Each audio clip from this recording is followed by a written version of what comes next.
Hello. আজকে আমি আসলে দু একটা বিষয় নিয়ে কথা বলতে চাচ্ছি। সেটা হচ্ছে কি আমাদের কক্সবাজার কে নিয়ে আর কি। যেহেতু আমার বাড়ি কক্সবাজার, আমি কক্সবাজারের একজন স্থানীয় ছেলে। আমি কক্সবাজারের একজন স্থানীয় লোক। তো আমি ঢাকায় থাকি, বাট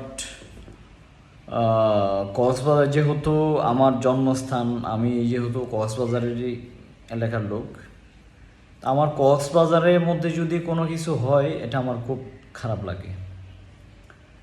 এই যে আমি আজকে কয়েকদিন যাবৎ মানে সোশ্যাল মিডিয়ায় দেখতেছি একটা মহিলাকে কান ধরে উঠবোস করাচ্ছে, আর একটা মেয়েকে ছাত্রলীগের ট্যাগ দিয়ে তাকে একটা বাড়িও দেওয়া হয়েছে, মানে তার হাতে এদিকে একটা একটা জোরে একটা কি জানি একটা দিয়ে আঘাতও করা হয়েছে তাকে।